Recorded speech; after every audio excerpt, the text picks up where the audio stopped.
Kakauwi lang ni Kuya AJ guys, 3:30 na po ng hapon and pawisan pa si Kuya AJ guys.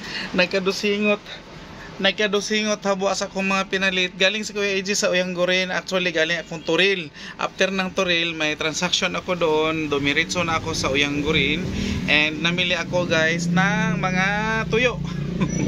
Tuyo kasi ubos na yung tuyo namin, so namili ako. Ganito yung lagayan ko ng tuyo guys. Ayan, hindi ko na isa-isahin yan. Klasik-klasing tuyo yan. Kunti-kunti lang pero umabot din ng 1,700 ang nabayaran ni Kuya AJ. Ito munggo na Wonder, 3 kilo po. Nire-repack po ni Kuya AJ yan na tigwa 1/4. Hindi pala, tig 20 at saka tig 10 pesos na nakapack.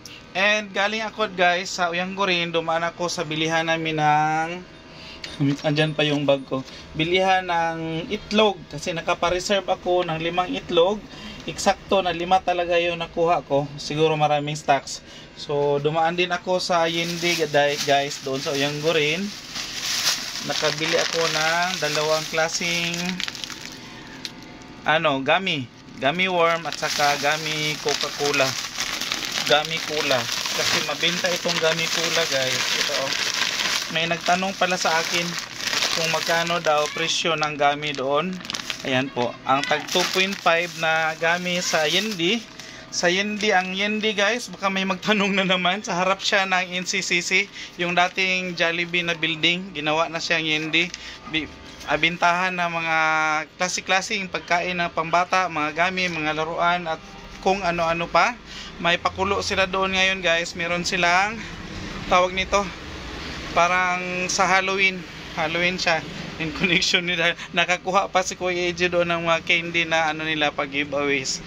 Tag 325 po ang per pack ng ating Cola gummy at saka yung ating gummy na worm, 2.5 kilos, 325 ang isang pack. So nabayaran ni Kuya AJ is 650.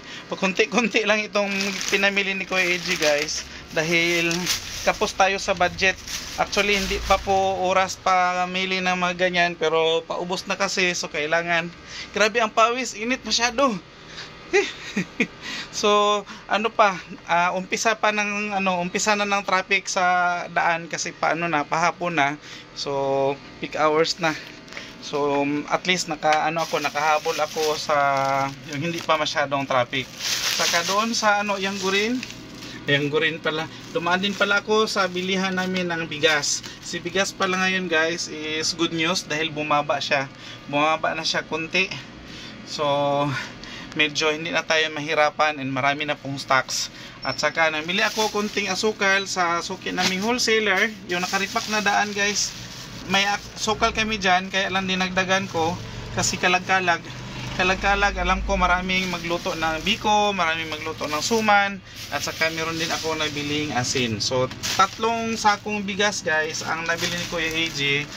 Itlog at saka klase-klaseng mga tuyo ang nabili ni Kuya AJ sa Uyanggurin. So that's all na lang muna for today sa share ni Kuya AJ.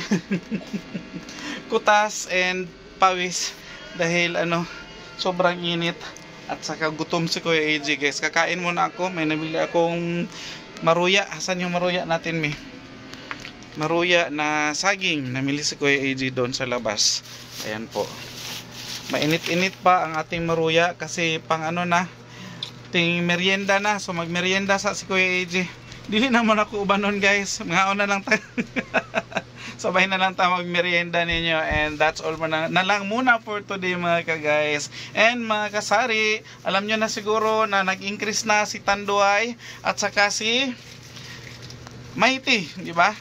May na-share na si Kuya AJ sa ating mga reels sa Facebook page na nagtaas na si Mighty at saka nagtaas na rin si Tanduay Longnick, Senior, Junior at saka si Lek.